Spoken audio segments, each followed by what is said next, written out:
Not all paths are straight. Some twist deep into the unknown. Hey, I'm Amanda Joy, and every Thursday, a new episode of Down the Crooked Path beckons. Paranormal stories, strange encounters, and folklore that lingers long after dark. So take a deep breath, grab your flashlight, or let the mysteries guide your steps. Down the Crooked Path, available wherever you listen to podcasts. Canadian Creepies is recorded on the traditional lands of the Haudenosaunee and Anishinaabe peoples, under the Dish with One Spoon Wampum Agreement. These lands and waters have been cared for since long before Canada existed, and they remain deeply important to Indigenous communities today. As we tell stories about darkness, injustice, and memory, I want to acknowledge the very real histories of colonization, violence, and erasure that Indigenous peoples continue to endure.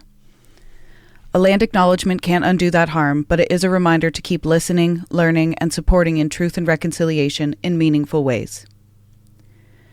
We share these stories not to forget, but to shine light, always with respect for peoples and nations whose land we live on. Canadian Creepies covers true crime, dark history, and disturbing events. Some episodes may include graphic descriptions or sensitive subject matter. We do our best to handle every story with care and respect for those affected. That said, we sometimes use humor and sarcasm as a way to process heavy content, never to disrespect victims, survivors, or their families. Listener discretion is advised. A bedroom lit only by a phone screen.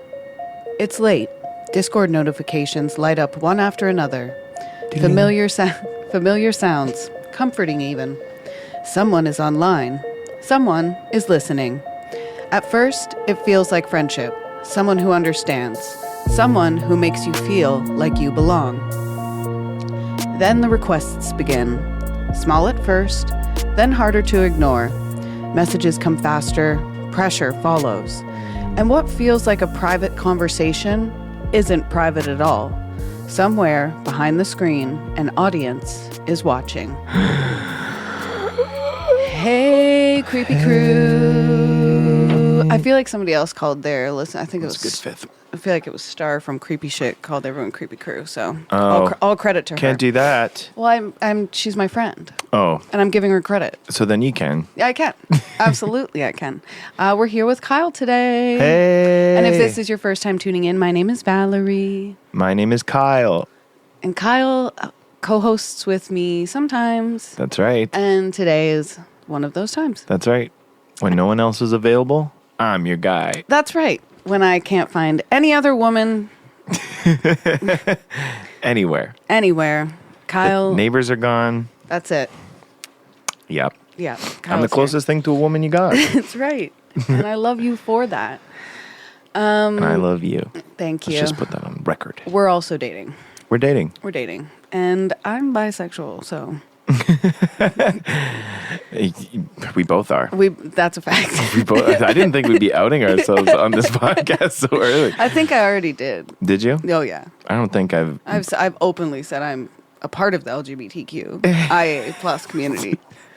This is hilarious because I don't think I've ever publicly said anything like that. I wasn't expecting you to. I was just saying. But I was like, I can't leave you hanging. Well, I was just saying I'm bisexual to compliment the fact that you said you were the closest woman, and then we said we love you. So I was trying to affirm the fact that I am attracted to you, whether you be male, no matter what I am, no matter what you are. I guess I just heard the language and then I panicked. I was like, I'm also bisexual. Now's the time. Well, make sure your parents listen to this episode. Perfect. Okay, I also have some notes here of things I want to talk about. You've heard me talk about them a lot, but just for me or the audience, you specifically, I've been speaking about just a couple hyperfixations. Yep. We go through those. Number one, the PWHL, Professional Women's Hockey League. I'm about it. I'm obsessed with it. I love the PWHL. I loved watching the women's hockey in the Olympics. Yeah. I love watching figure skating. I'm learning in my sobriety that I said this to Kyle earlier today. I like ice, I think. ice. I think I stuff like ice and stuff. Ice sports. Ice sports. Yeah. Spectating and perhaps potentially playing. I would like to skate around a rink. That's right. Just for fun. Jouer. Like we used to as kids. It's very fun. Jouer de skis. Yeah. And while I'm here, Oshimas. I do want to, and I just wanted to say a couple more things about the PWHL that I've already told you, but I just want, in case there's any people who are curious. And this is no notes. This is my memory. So the PWHL is actually really cool right now because it is a relatively new franchise. And it coincided with a time with the Olympics that gave a lot of notoriety to the current players. So it's a fun fact to know that the 6 teams in the PWHL right now are the original 6. Yeah. That's neat. That's really cool. That's just really neat that we are at the start of the PWHL and that a lot of the players are Canadian. Love that. Like so many of the players are Canadian. My favorite players, that's a good segue. My favorite players, this is not in order. Okay. And now I have 5 now. And they're my favorite players, but they're also the most notable. So you can call me a bandwagoner. That is fine. Actually, I think I have 6. I have 6 of them. Okay. Sarah Nurse, really great. Okay. Emma Maltai from Burlington, Ontario. Love her. She's really fun. And she's fun on TikTok. Right. Then there is Marie-Philippe Poulin, who plays for Montreal. And Sarah Nurse and Emma Maltai both play for the Toronto Scepters, I'm pretty sure. And then there's also Natalie Spooner. I'm not sure what team she plays for, but she was on the Olympic women's team. And then there's, of course, because I'm a goalie person. Right. My favorite male hockey player is Felix Potvin. Right. So I'm a goalie person. And from what I can tell, my favorite goalie is Emirates. Her last name, Mashmeyer? Ooh, that's the only one I don't know. Hold on one moment. I know someone's screaming at me right now. They know. They know. But somebody out here doesn't know and is waiting for me. That's right. Emirates Mashmeyer, I was right. Hey, and she's there you an go. elite Canadian professional goaltender who signed a 2-year contract with the Vancouver Golden Knights.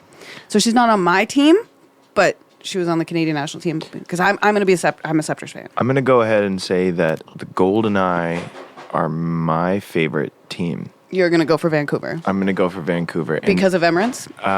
because of GoldenEye 64, the Nintendo 64 game. I like that. I think there's an animal getting into. Yeah, you can probably hear that on the mic, too. Yeah, for sure. Where'd you even find that? What is it? This. You see it? Oh, goodness. Where did you find that? I don't know. Where did you get that? And what did that house? I wonder. I just got a cool message. Oh, Valerie got a cool message. And it has to do with this podcast. Let's hear it. Read it aloud, can you? You think I should? I don't know. Why not? Can I ask you a question unrelated? Hello. You are going to go for Vancouver Goldeneye. I'm a Toronto Scepters fan.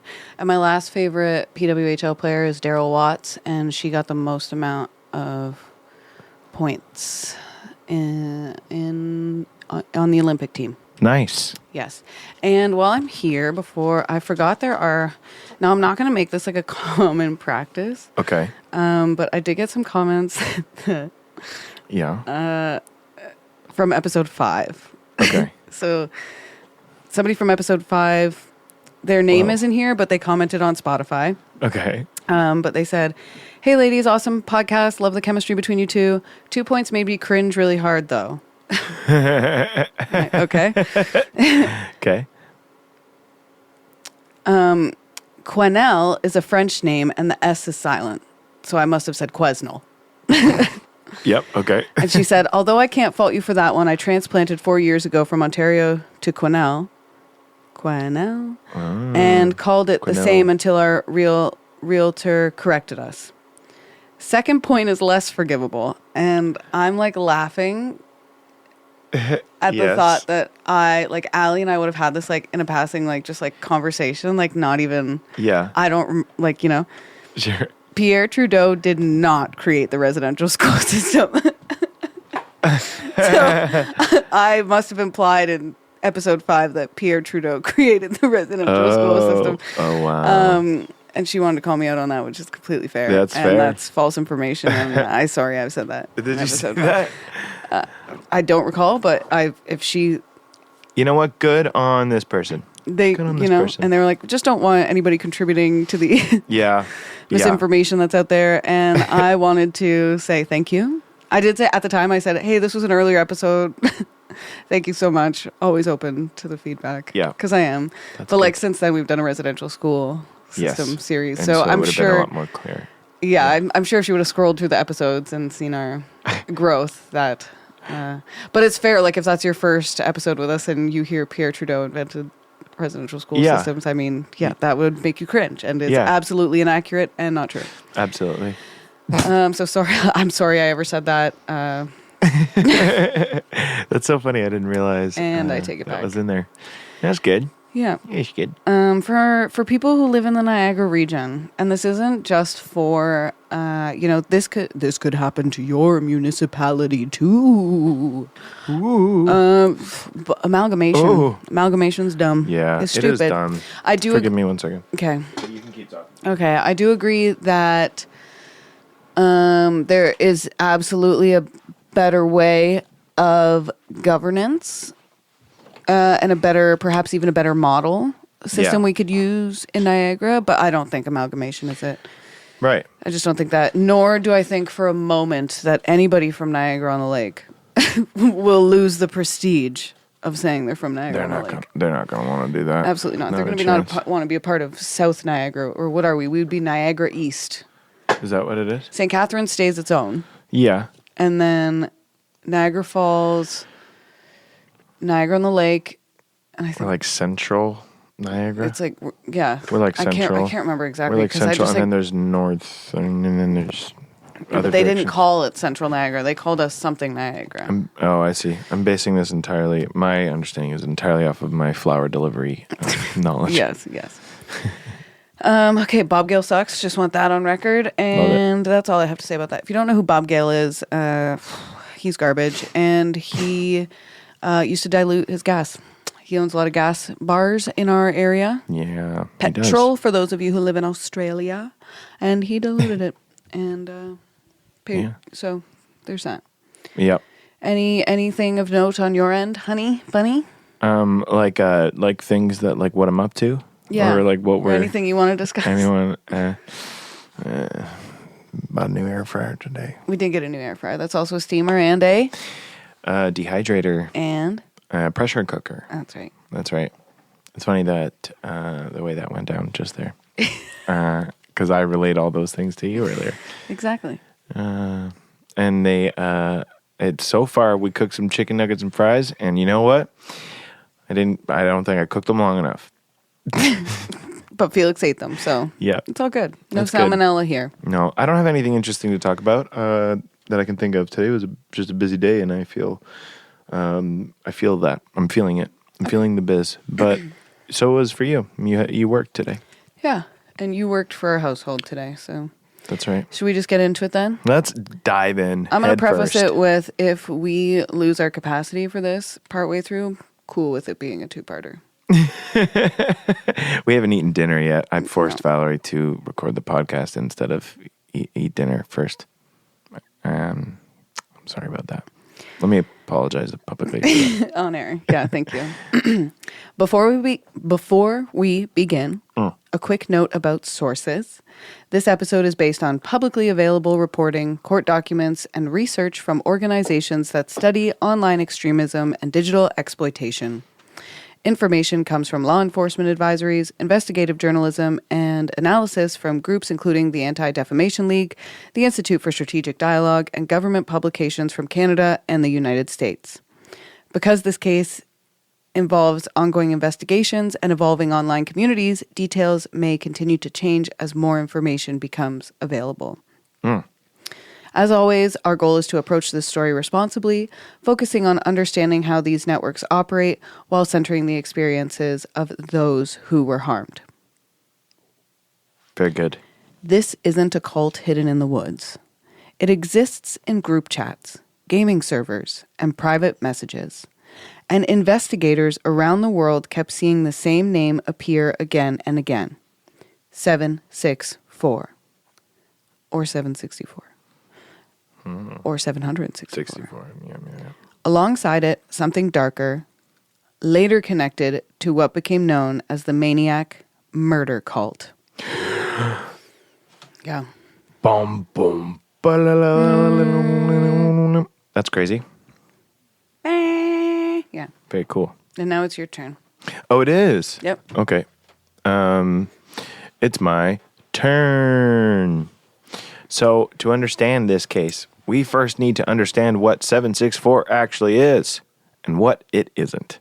Despite the name, 764 did not begin as a traditional cult. No physical compound, no central meeting place, no single written ideology. It began entirely online. So it's not like a Jonestown or Yeah.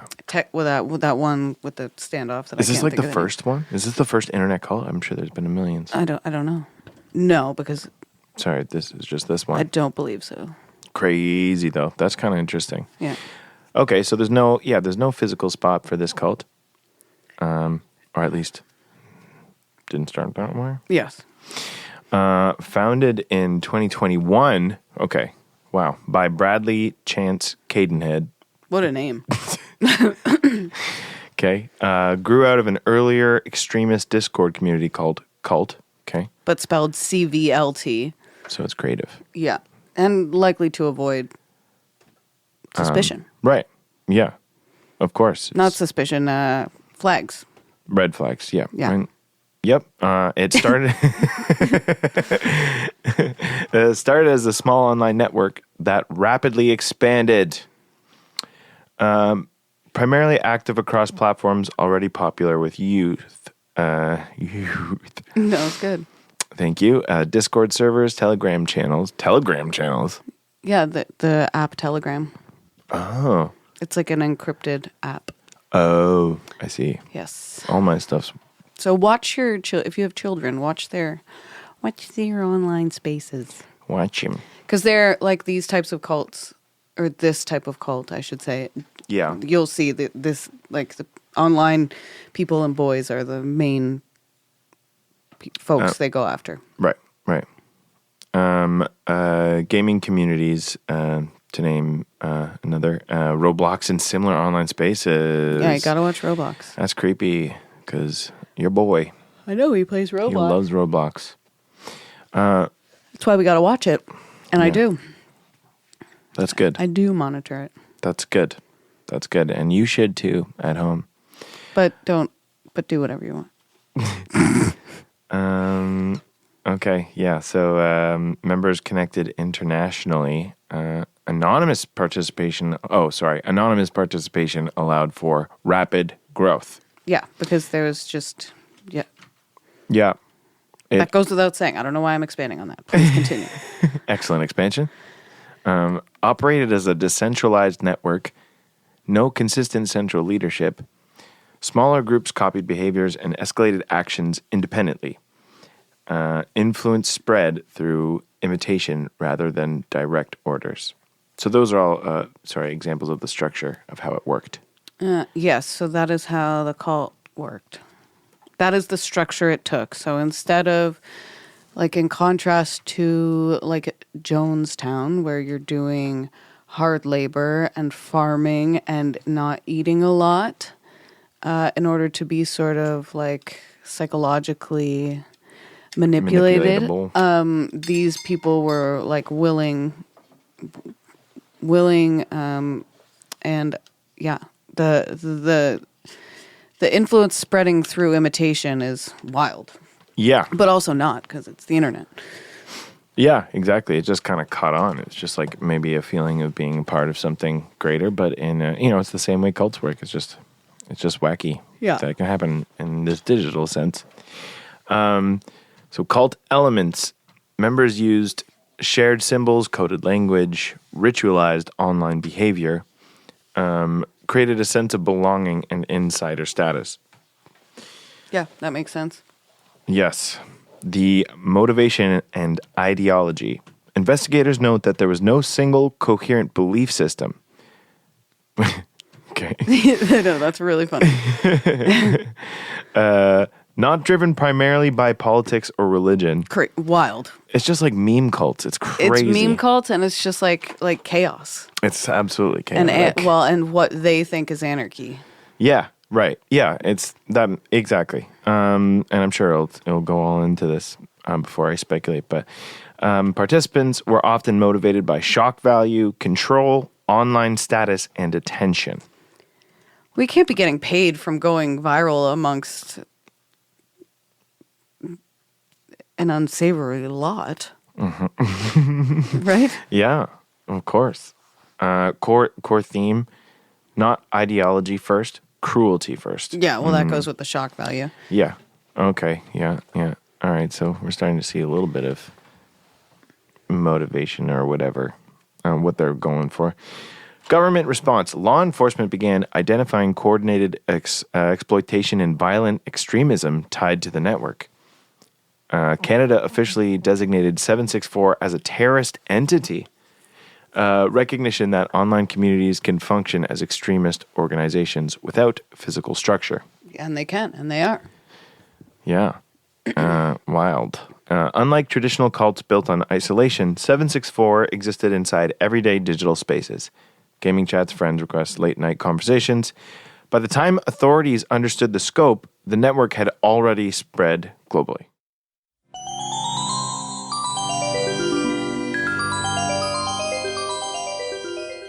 You. Still haunting the same old fast fashion? Time to dig up something better with Back from the Dead Goods, a Canadian small business where forgotten threads get a second life and sustainability meets spooky. This isn't just upcycled clothing. It's resurrected fashion with an eerie edge. Handpicked, reworked, and revived, every piece is as unique as a ghost story whispered at midnight. And because you're a part of the Canadian Creepies family, you get an exclusive deal. Use code Canadian Creepies at checkout for 10% off. Find them lurking on Instagram, Etsy, and Poshmark. Links are in the episode description. Give your wardrobe a second chance at life, if you dare. Support reproductive justice in Niagara. Niagara Reproductive Justice is a grassroots collective based in the Niagara region of Ontario, working to increase visibility and access to sexual and reproductive health care. They support people seeking abortion and other essential care by offering transportation, financial assistance, logistical help, and emotional support. Here's how you can help. You can make a one-time donation. Send an e-transfer to niagarareproductivejustice@gmail.com. Your support helps cover costs like gas for volunteer drivers, overnight stays, childcare, and other urgent needs. You can also support monthly via Patreon. Join their Patreon and support the cause month to month. It's patreon.com/Niagara Reproductive Justice. And you can volunteer your time. NRJ is always looking for volunteers to help with driving, outreach, admin support, and community organizing. If you're looking to make a real impact in the Niagara region, this is a great place to start. Contact them via email or DM them on Instagram or Facebook to learn more. You can find them on Instagram at Niagara Reproductive Justice and on Facebook at Niagara Reproductive Justice. Help amplify access to reproductive care right here in our own backyard. Whether you donate, volunteer, or spread the word, you're a part of the movement. Hey creeps, it's Valerie here, and if you're anything like us, you love capturing a moment, whether it's spooky, sweet, or somewhere delightfully in between. Let me introduce you to our go-to for stunning shots, darkroom photography, based right here in the heart of the Niagara region. Mel, the brilliant eye behind the lens, is a lifestyle and creative photographer who brings a little bit of magic and maybe a touch of mystery to every session. She's got all her prices listed right on her website, super transparent, no tricks, and she runs killer seasonal specials around Mother's Day, Halloween, Christmas, and more. I'm telling you, her Halloween sessions, creepy perfection. So, if you're in the Niagara area and looking to capture memories that are hauntingly beautiful, hit up Mel at mel@darkroomphotography.ca or check out her work at www.darkroomphotography.ca. That's Darkroom Photography, where your memories come to life, even in the dark. Looking for your next obsession? The Creators Collective Podcasts is your gateway to the dark, the chilling, and the downright fascinating. We're a community of independent podcasts with one goal: to share the best in true crime, paranormal tales, folklore, and unexplained mysteries. Whether you crave cold cases that won't stay closed, haunted histories that refuse to be forgotten, or stories that make you sleep with the lights on, there's a show waiting for you in the collective. And when you join us, you're not just listening to one podcast. You're stepping into a world of creators who love this stuff as much as you do. Check out the Creators Collective today. Follow the link in our show notes to discover your next favorite podcast. We'll be waiting for you. All right, creeps, real quick. If you've got a Canadian business or project that you want to reach our spooky little corner of the podcast world, we've got ad space available on Canadian Creepies. And hey, if you're an artist, activist, podcast host, musician, writer, content creator, actor, or just someone with a strange or chilling story to tell, we'd love to hear from you too. We're always open to collaborations with folks who vibe with our creepy, curious little corner of Canada. Email us at CanadianCreepiespodcast@gmail.com and let's get weird together.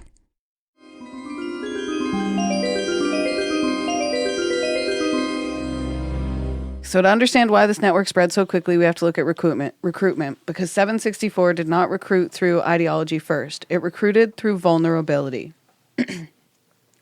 Many victims were children and teenagers, roughly 8 to 17, and often already experiencing loneliness or isolation, mental health struggles, family instability, bullying, or social exclusion. And many were active in online gaming or chat communities looking for connection, which is why they were so easily targeted. Perpetrators specifically looked for people who appeared emotionally vulnerable, which is sad, because a lot of people are just looking, like trying to find some connection online, and then for that to be taken advantage of is just sad. Yeah. So when it comes to first contact, grooming was often disguised as friendship, as it usually is. That's par for the course for grooming. Contact usually began casually, so with friendly conversations, shared interests like games or memes, and consistent attention or validation. Recruiters positioned themselves as supportive friends, mentors, and people who understood them. Early interactions often felt safe and affirming, and that's how the cults get you every time. Communication became frequent, and then they would build emotional dependency. So communication became frequent and intense. Recruiters encouraged secrecy, and victims were told, "We're the only people who really get you, and you belong here." Gradually, online relationships replaced real-world support systems, and approval inside the group became emotionally important. Because once you're in, they start dragging you into more, and then you become a part of more systems, and you think you're like in a hierarchy. Yeah. You like feel that way anyway. Yeah. I would imagine. Yeah, that's definitely how these things flow. Gradually, online relationships replaced real-world support systems, and approval inside the group became emotionally important. I read that. Whoops. Some escalation tactics they used were requests began small and gradually increased, and compliance was framed as trust or loyalty. And when hesitation appeared, tone shifted, which is very manipulative and scary, and nobody likes to be at the receiving end of that. Right. Like, I imagine bartenders deal with that a lot. Yeah. Yeah. And we know we do. Definitely. Because we have both been bartenders. Yeah. Not in a while, but we definitely both bartended. Yeah. Methods include emotional pressure, guilt and withdrawal of affection, and fear of rejection or exposure. I imagine they use, like, it's not love bombing because it's gradually built up, but after like months and months of talking to the same person and relying on them and communicating them and letting them into your life. Making them feel part of something. Yeah. And introducing them to more people, and then like you feel so lonely on the outside, but your phone has everything. Yep. There was also a lot of sextortion and blackmail. So once, oh my God. Yeah. Once trust was established, perpetrators collected compromising material. This material was then used for control.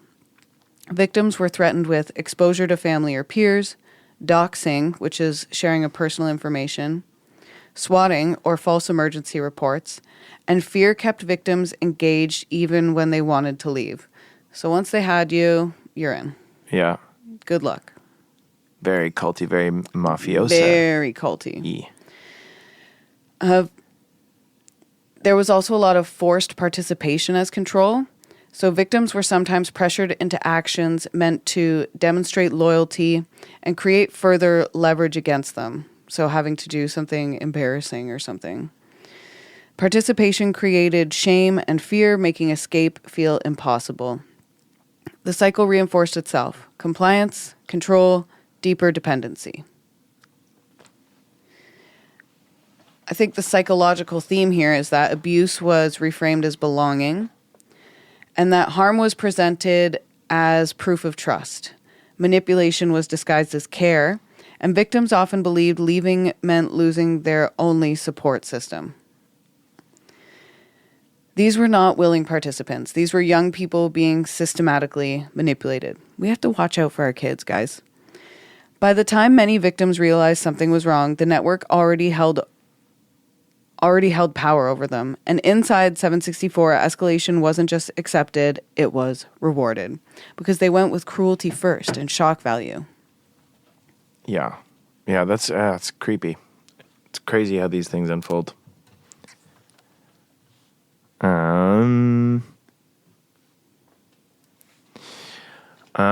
Okay. So up to this point, 764 might sound like another online exploitation network. But investigators quickly realized something unusual. Most cults begin with belief systems. 764 largely began without one. That is scary. So it's not a traditional cult. Traditional cults usually revolve around a charismatic leader, a spiritual or political doctrine, a promised future or shared purpose. 764 functioned differently. Meaning and ideology were often secondary. What unified members was behavior, specifically escalation. So it's just like they wanted to just keep being worse and worse. Yeah. And that's what motivated them. That's their motives, yeah. To scare the people around them and shock people on the internet. Great. Yeah. I mean, there's been a lot of that on the internet since we were kids. Yeah, remember that clown time? The clown time? Clown time. When I don't know. people were dressing up as clowns and scaring people in parking lots. Oh, yeah. That was a wild time. There's so much stuff that was on the internet that I can remember from being a kid that was just simply there to be jarring and awful. And scarring as well. Yes. So even without a single doctrine, certain ideas circulated repeatedly. Accelerationism, the belief that society should be pushed towards collapse. Oh, Lord. Yeah. Okay. Chaos and instability viewed as desirable outcomes. Harm framed as a way to speed things up. Wow. Yeah, and then this makes sense here, nihilism. Mm-hmm. A worldview built around the idea that nothing has meaning, morality seen as irrelevant or artificial. Well, and it must have been young boys you were targeting with this, because only men feel this way. Sorry. No, maybe honestly, that's true. I don't know. I feel like no girl, no woman, I've never, not that nothing has meaning. It just seems like more of a emo boy problem. To be like, nothing has meaning. Do you know what I'm saying? Kind of. Okay. Sort of. I'm not explaining myself well, but it just seems like such a first world male problem. Nihilism. That might be true. Yeah. That might be true. I mean, I wasn't so much an emo boy. But I remember Putty from Seinfeld was a nihilist. I wouldn't know to whom you're referring. And then Elaine was wondering whether she should date him after that or not. No. Nobody date a nihilist. And if somebody you know is a nihilist, they clearly have had too much handed to them in their life. What do you mean nothing has meaning? Work a job. Money has meaning. Hours and time have a lot of meaning when you're working a job. Yeah, I don't know much about nihilists or what their demographic is. And morality seen as irrelevant or artificial, it's real relevant and artificial when you work a job and are interacting with people in the world. Yeah. I mean, suffering treated as entertainment rather than tragedy. Yeah. That's only a supporting comment to what I've been saying. Yeah. Yeah, if you would rather view people, if you think people suffering is entertainment, Yeah. that is because you have been given too much in your life. You have too much privilege. Maybe you haven't been given too much, but you have too much privilege and you have no idea how to show gratitude towards what you have. Yeah, or you're the Joker. Or you're a spoiled, rotten little piece of shit. You're welcome. Ladies, send this one to your boyfriends. Send this clip to your nihilist boyfriend. Yeah. Okay, Order of 9 Angles symbolism.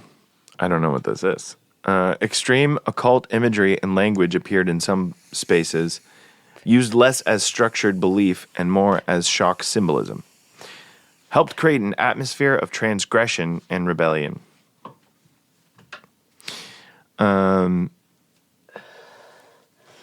So the moral collapse as culture. Before you jump into this, when Yes. I think of weed, moral collapse as culture, I immediately think of like Mad Max. Right. And I think this is like a very apocalyptic. And that is what I imagine. Like a nihilist probably loves Mad Max. Yeah. He's like, I'm the guy distributing the water. And these women are all pregnant by me. Oh, man. And I hate that.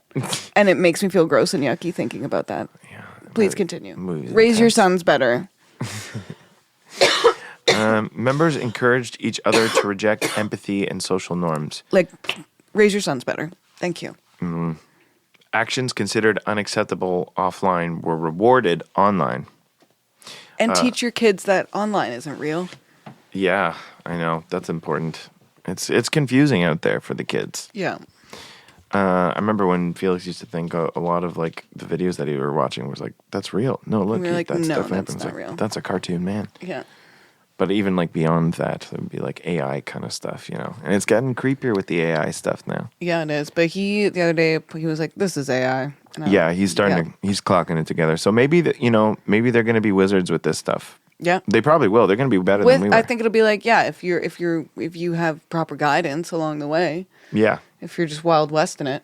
absolutely. If you're just saying, here's a tablet, hope you're all right. Yeah, good luck to you. See you in a few days. You won't be. They're going to be absorbed. They'll be absorbed into YouTube. The goal wasn't persuasion, it was desensitization. To violence? It scares me about this because that's right. Yeah. whatever. Because to me, okay, here's what I know is a motivating factor as well. As a woman, this is terrifying because when we speak of violence, rape is sexual assault, almost always included in that violence. Yeah. There's not a time where it's not included in that violence. And the downfall and structure of society that creates violence would absolutely create rape and sexual assault for women and children. Not just women and children. And also vulnerable men. And also not vulnerable men. Also, a lot of fucking disabled people. How do you feel about that? Yeah, let's protect our people, friends. Thank you. Because it's not just women that are raped. No. And that's a fantasy for a lot of these online cultures. The act of, it's like just get a counselor and grow a personality, and you'll get real life laid, and someone will love you for the end of time. Get a counselor and grow a personality, guys. That's all you need. That's you all heard you it here, need to folks. do. That one you can clip. Yeah. And the last little bit there was crossing boundaries became proof of commitment. So that's like feels like pretty. It's pretty classic, just like indoctrinating people into your dumb stuff. Yeah. Behavior. Violence as loyalty. So harmful behavior was framed as courage, devotion, proof someone belonged. The more extreme the action appeared, the more attention it received. Approval came through reactions, praise, and increased status within the group. Ugh. Yeah. So status through escalation. Online hierarchy formed around shock value. members gained recognition by pushing limits further than others, demonstrating willingness to ignore consequences. Escalation became social currency. Attention replaced ideology. Oof. Yeah. And that's like children shit. Yeah. You know who escalates behavior to get attention? Toddlers. Yeah. That's what toddlers do. That's what children aged 3 to 5 do. And then they continue to tantrum. Yeah. While their little brains grow. That's what children do. If you are an adult man. Well, yeah, and I mean, I guess they're targeting young boys. So that's why it's all... But who started it? It's not just a bunch of young boys leading each other. It's like, it's... Yeah, I don't know. I mean... Maybe it is. It's hard wild. to say. We don't know. Think so. It might no, it's that Bradley guy who started it. We just talked about that. the Bradley guy. That Bradley guy started Bradley it. guy. He founded it. Cadenhead. Yeah. Bradley Chance Cadenhead. Cadenhead. What a fucking stupid name. I'm biased. There might be some nice Cadenheads out there. I don't know. But If you're a nice Cadenhead, I want to meet you. There's no nice Brads, though. No. Sorry, guys. No. Introducing the calm. Okay. Okay. Investigators often connect 764 to a broader online ecosystem known as the calm. I think. Yes, the calm. A loose network of cybercrime communities overlapping with harassment groups, exploitation networks, hacking, and extortion circles. Participants moved between communities, sharing tactics and culture. This allowed behaviors and trends to spread rapidly across platforms. And I know this isn't like, I don't really have any like Canadian locations or Canadian people to name, but this was happening in Canada and the United States, as I named earlier. I just wanted to be clear about that. Yeah. Okay. Yeah. This was a Canadian thing. Yeah, I don't know that Bradley Chance Cadenhead is Canadian. I don't know that, but I know they were recruiting people in Canada. They were recruiting our boys as a mother to an 11-year-old boy. This is who plays Roblox. This is something to absolutely be aware of, and it could happen to anyway. Yes. I don't know why I'm justifying it. No, but you're right. I think I just wanted to give just like a little more context. Yeah. Well, exactly. It hits home, this one. Mm-hmm. Unlike traditional extremist groups trying to build a new world, 764 reflected a culture fascinated with destruction itself. Non-belief driven, non-future focused. A community built around testing how far cruelty could go. What were these boys doing to their mothers? Yeah. I don't even want to imagine. I don't know. Awful. I'm sure just a bunch of awful things. Now I wonder, and their family pets. Yeah, and I'm wondering just and like how much sisters of these things they had to do like in a public kind of form. So like if whether it's this is all online based. So like maybe they're people making videos or whatever. And I bet there's a number of videos that we see like being like, wow, that person's fucked, but like could have been like part of this cult. Yeah, extortion. Yeah, extorted. They could have been extortioned. They may have been extortioned. And if you've been extortioned out there, I'm very sorry to hear it. Let us know. If it happened in Canada, we'll tell your story. That's right. Sorry. We won't do that. Unless you want me to. That's not canonical. No. And once cruelty becomes performance, once there's an audience, escalation almost always becomes inevitable. I added a word in there. You can figure out which one it was. Which is where investigators began seeing connections to something even more alarming. Ooh. What could be more alarming?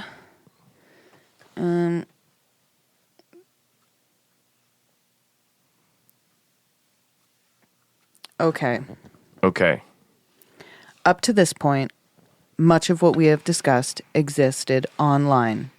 Messages, pressure, escalation inside digital spaces. But investigators began noticing something deeply concerning. For some members, online cruelty was no longer enough.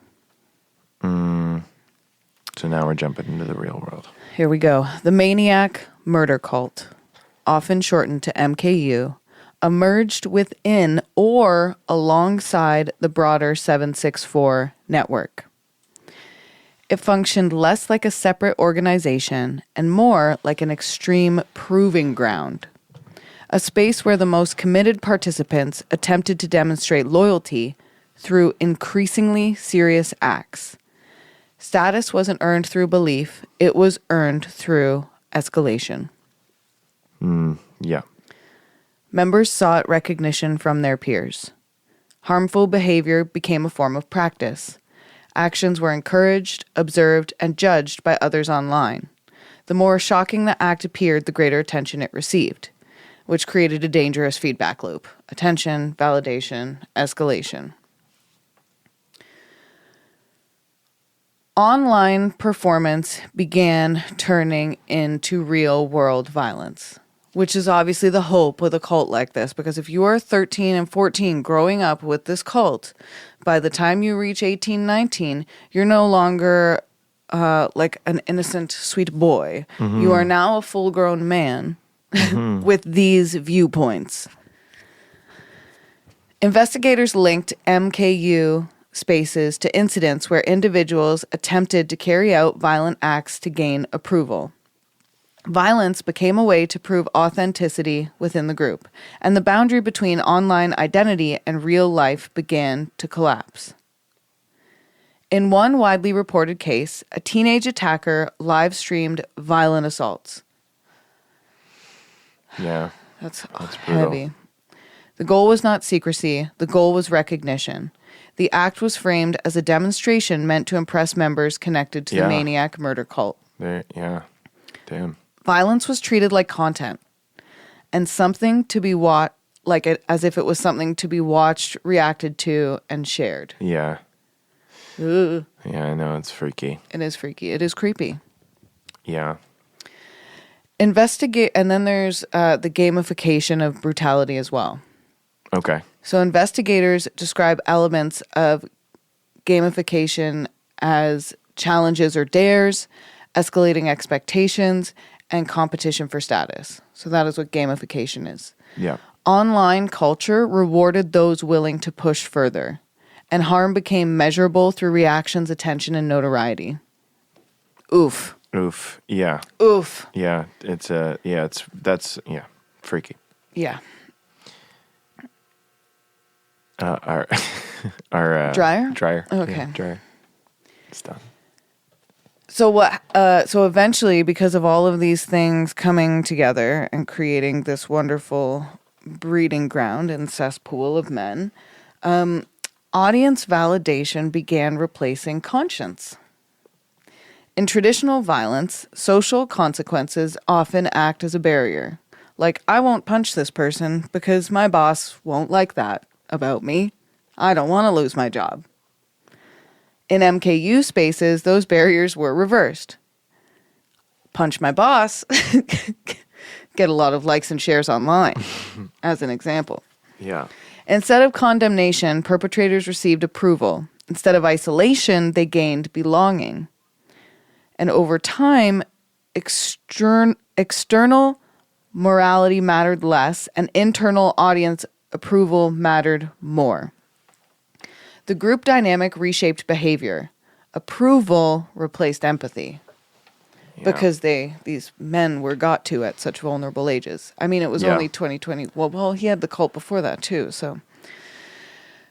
Yeah, it's wild how much just that need to belong and be a part of something. Yeah, it's very human. And that's why it costs nothing to be nice or kind to someone, like literally anyone. Yeah. When you're walking on the street. Make everybody that you meet that's right has an original point of view. And if you don't explore that original point of view with them, they might join a cult. So you can't have that. Explore it, please. Talk to everyone you meet. Everyone. And that's a Canadian Creepies official statement. Make sure you speak to everyone you meet. Yes.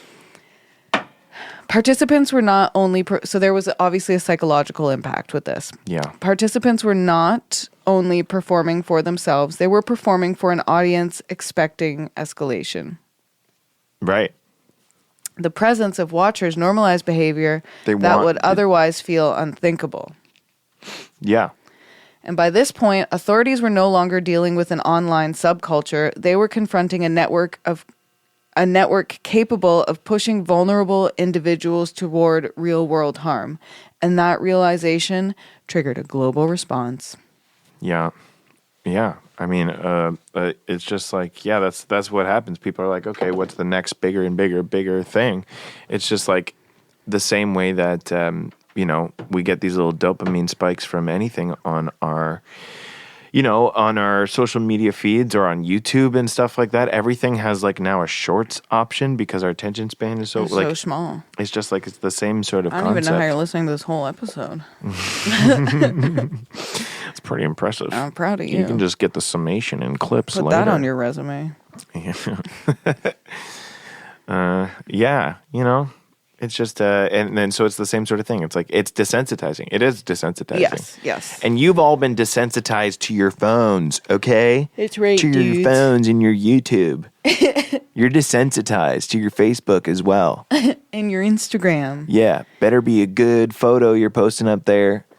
Post a bad one, I dare you. Don't even try, because you know what? I'm not going to look at it. Moving on to okay, you get the bit. Yeah. You get the bit. That's my comparison. When online harm became global, okay, when what began as scattered online communities quickly drew the attention of investigators. Authorities in different countries began noticing the same patterns, similar grooming tactics, similar language, the same numbers and symbols appearing again and again. This was no longer isolated behavior. It was crazy. These At all. international law enforcement got together and sorted this out. Yeah, they were like, That's wow, wild. dang. There's It's almost, like there must have been a whole bunch of women on that task force. Yeah, I bet there was. Because who else is going to notice those details? That's what I'm saying. Yeah. Women, people of color, gay people.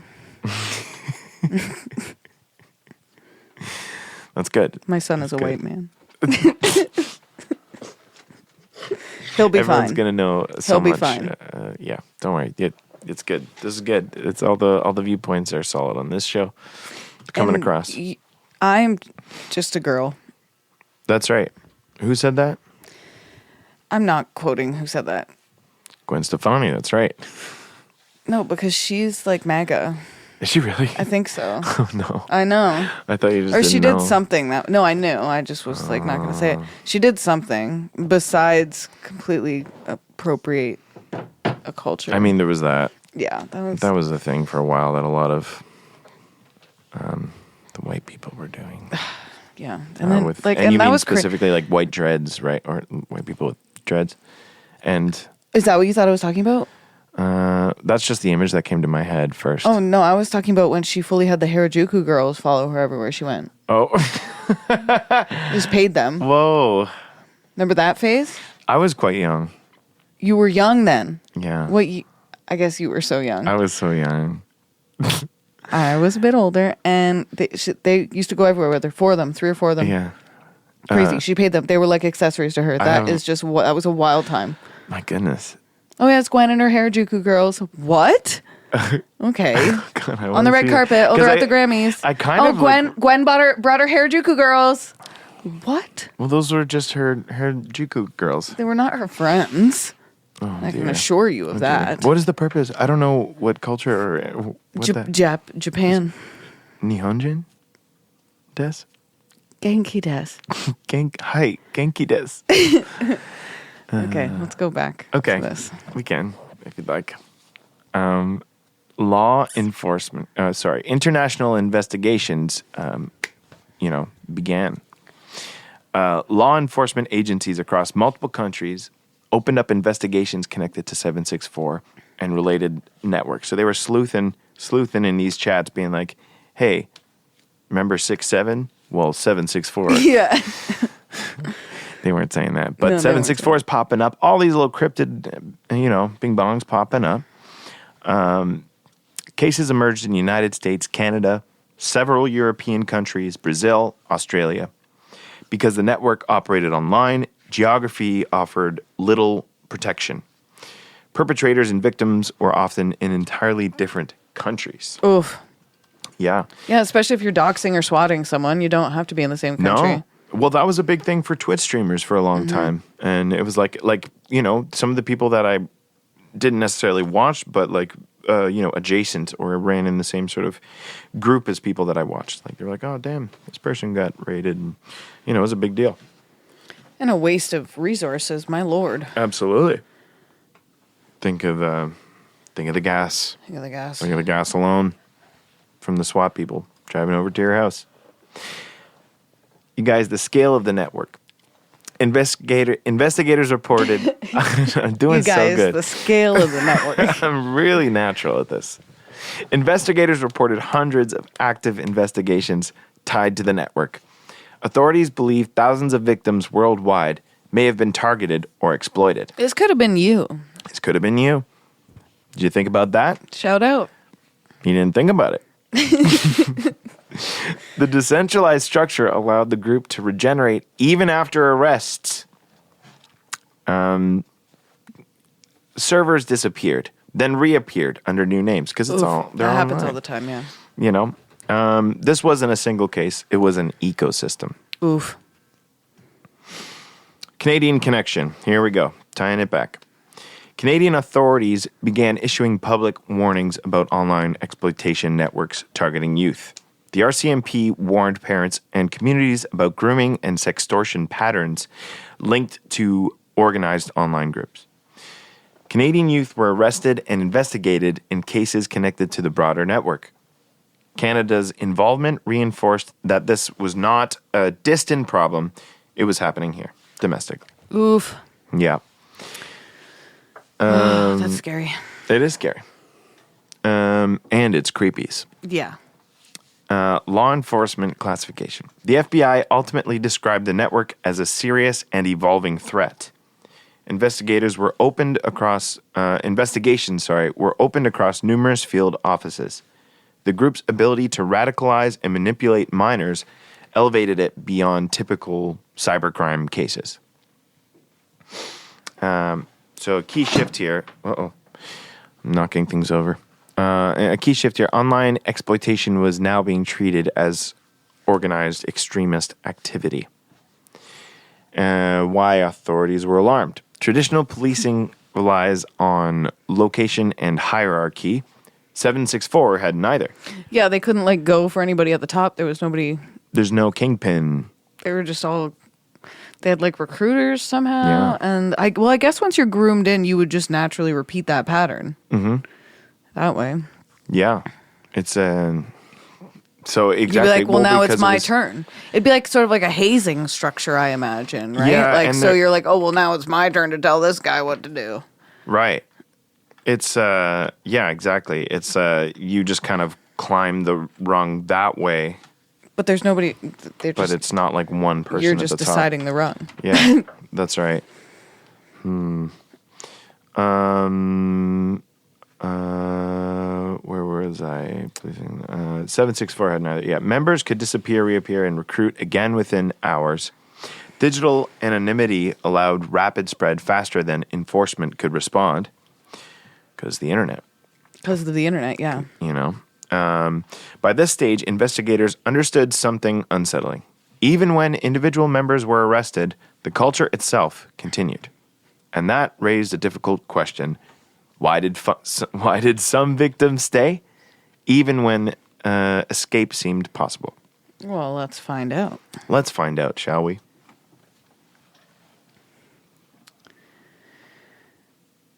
One of the hardest questions people ask in cases like this is, why didn't they just leave? But that question assumes victims experienced these relationships the same way outsiders do.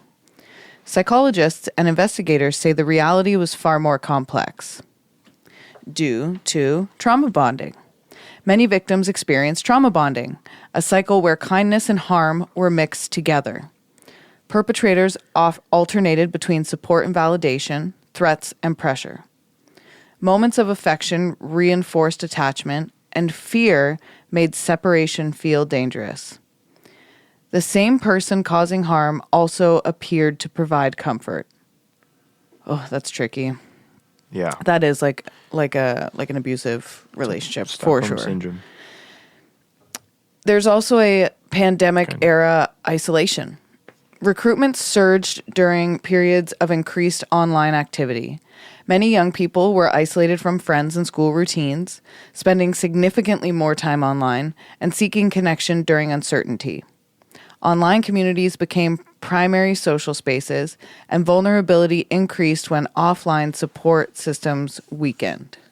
So if they got into a fight with their parent, they would, look for validation online. And then that emotional, like those emotions would be taken advantage of.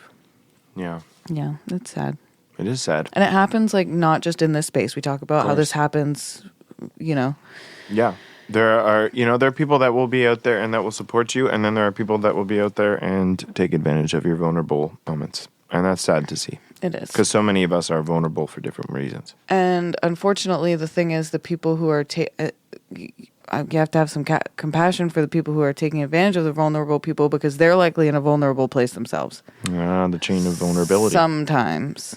Yeah. And this is all, the billionaires are to blame for all of this. That's right. Online identity replaced real-world belonging. Victims often built identities inside these digital communities. Group approval became tied to self-worth, and leaving didn't just mean losing friends. It meant losing a sense of identity and belonging. For some, the online world felt more real than their offline lives. Survivors have described feeling genuinely cared for at times. Perpetrators listened, offered reassurance, and provided attention. And that emotional connection made abuse harder to recognize. Harm was often rationalized as jokes, tests of loyalty, and proof of trust. Yeah. This was manipulation, not choice. These were young people navigating relationships engineered to control them. Shame and fear kept many silent, and the psychological pressure made leaving feel impossible even when victims knew something was wrong. Experts emphasize that grooming works gradually. By the time exploitation becomes clear, emotional dependency is already established.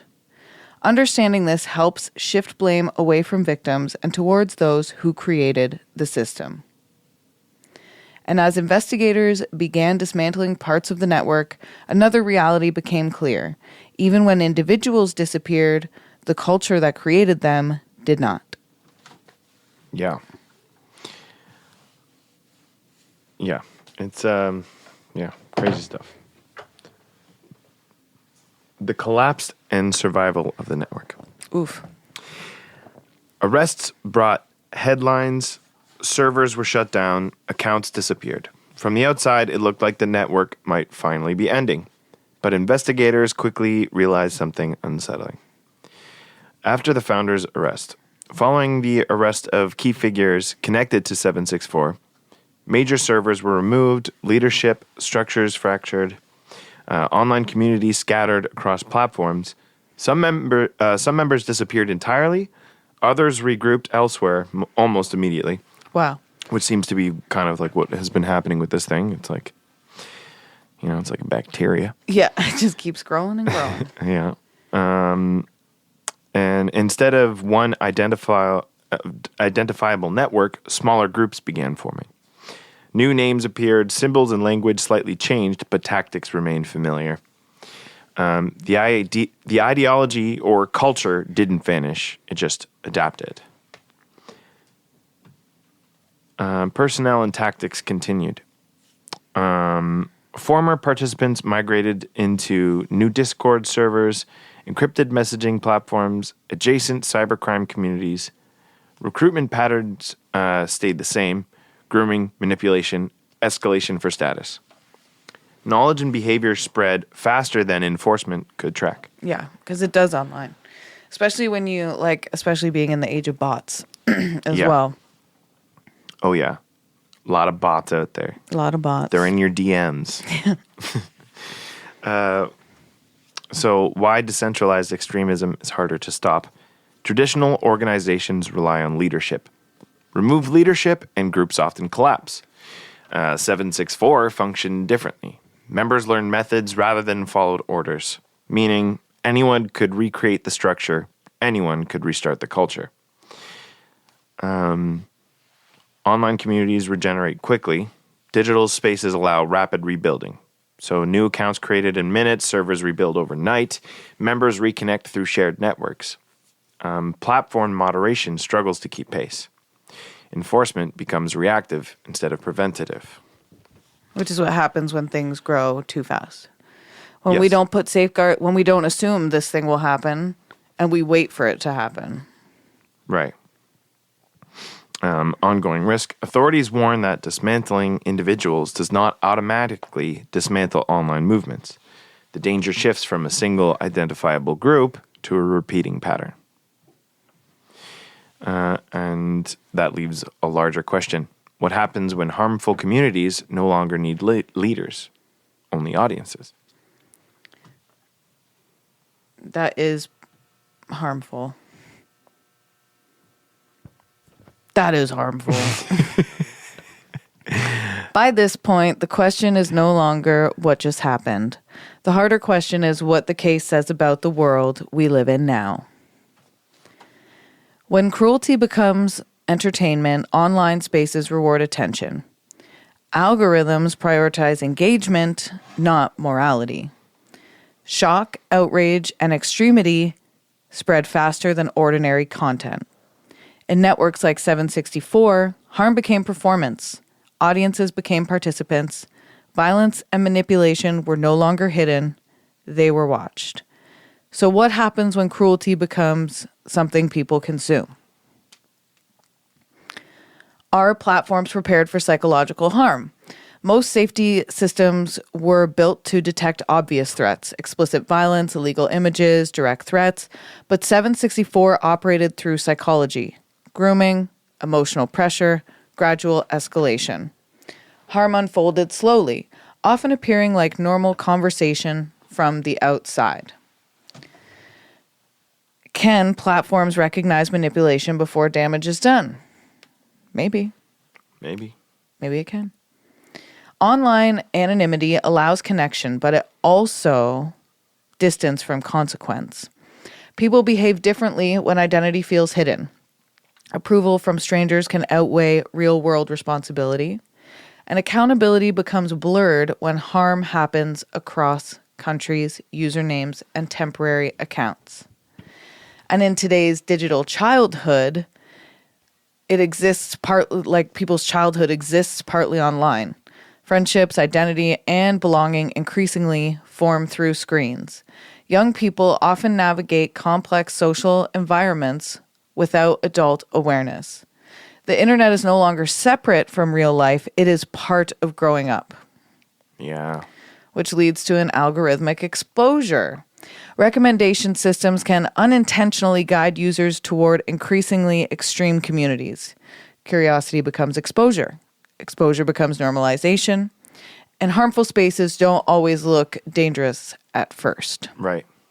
Yeah. They also exploit loneliness as vulnerability. At the center of many cases is something deeply human. Loneliness, wanting to be understood, wanting to belong. Networks like 764 didn't create those feelings, they exploited them.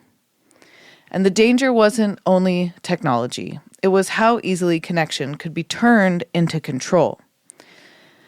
And maybe the most unsettling part of this story is how ordinary it began. A message, a conversation, someone answering when no one else seemed to.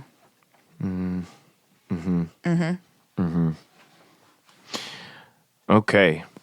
Return to the image from the beginning. A dark room, a phone lighting up beside someone sitting alone, a notification appearing in the quiet. Stories about cults often feel distant. We imagine isolation, secrecy, places far removed from ordinary life. But this story didn't unfold in hidden compounds or remote locations. It happened in bedrooms, on laptops, through conversations that looked completely normal from the outside. The people targeted weren't looking for danger. They weren't looking for connection. They were looking for connection. Someone to listen, someone to understand them. And that's what made the manipulation so effective. The same tools designed to bring people together were used to isolate them instead. 764 reminds us that harm doesn't always arrive loudly. Sometimes it builds slowly, through trust, through attention, through feeling of finally belonging somewhere. Technology didn't create cruelty, but it created spaces where cruelty could gather an audience, where approval could replace empathy, and where distance made consequences feel unreal. The danger wasn't a secret ritual or a hidden compound. It was a message answered at the wrong moment. You ready for Creep of the Week? Let's do it.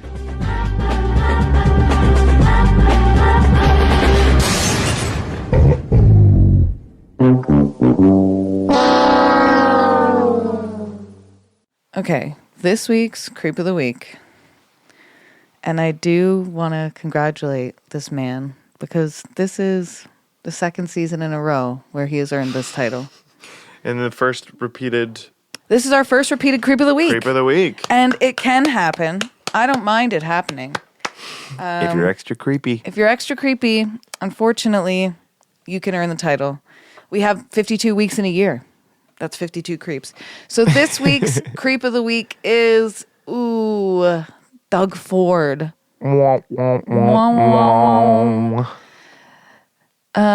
going to read what I wrote here. Okay. This week's Creep of the Week goes once again to Ontario Premier Doug Ford following major changes to the Ontario Student Assistance Program, better known as OSAP.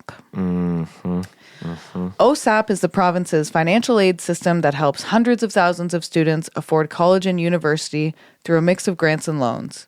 For years, a large portion of that funding came as non-repayable grants, meaning students didn't graduate buried in debt.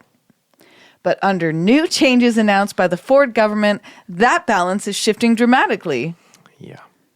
Starting this fall, students will be able to receive a maximum of about 25% of their aid as grants, with the remaining support largely coming as loans that must be repaid, a major reversal from the previous funding structures that relied far more heavily on grants. Yeah, this one really sucks. This really sucks. Critics say the shift risks deterring students from pursuing post-secondary education altogether, especially those from lower-income families already struggling with rising living costs, which is what it's designed to do. He's doing it purposefully. Yeah. Because rich people don't get rich because they're, like, the ultra-wealthy don't get rich because they're smart. They get rich off our backs, off the working class, off low-income people, off our tax dollars. Just to note as well, Doug Ford starving our healthcare system spent $112 million on ads, on the Build Better Ontario ads. So keep that in mind. Every time you fucking hear one of those ads, he did that instead of paying our nurses more or hiring more nurses and more doctors or having any sort of incentive program to get more nurses or doctors in here. Yeah. Hi, Ryan. Ryan's returned home.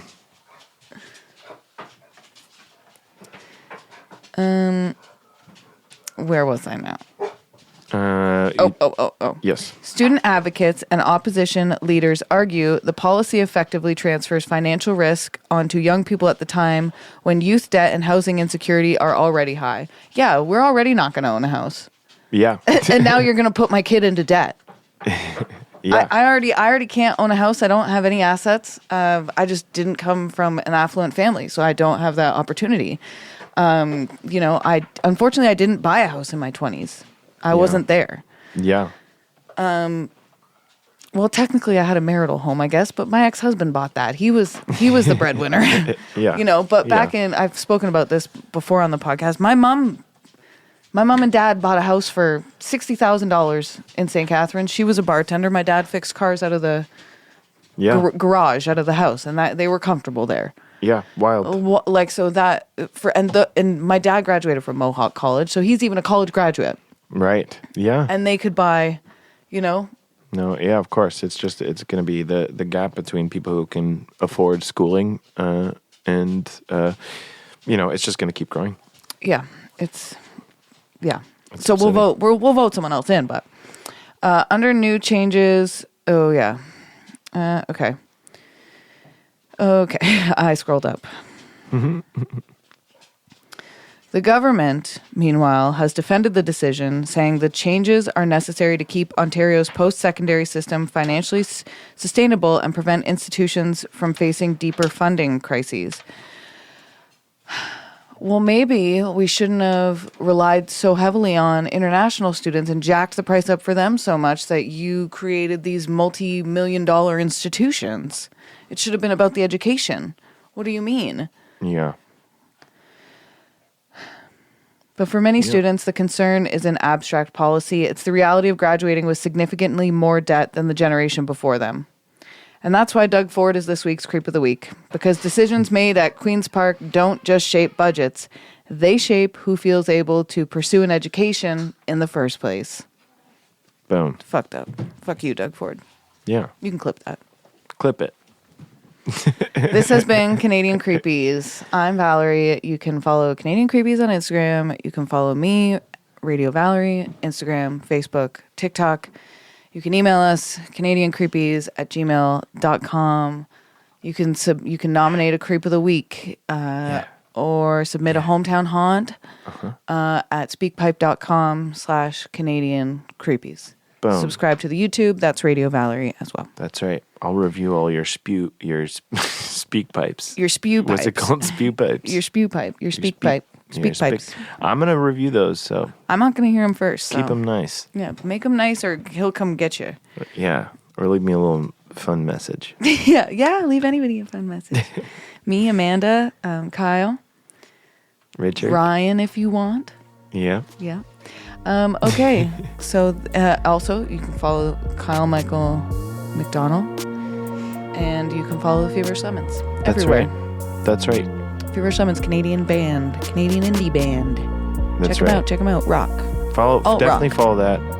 There's nothing of note yet on my own personal Instagram, so you don't have to follow it. Not even one photo of me, so you don't have to worry about that. Don't have to worry about seeing. I said nothing of note. Don't have to worry about seeing me on Kyle's Instagram. That's right. So don't worry about that. Never once. He's not going to propose, and I'm not going to be on his Instagram. Everyone, have a good day. Hey guys, it's been a great Canadian Creepies. Thank you so much for listening. Have a great time I'm spiraling. today. I'll see you.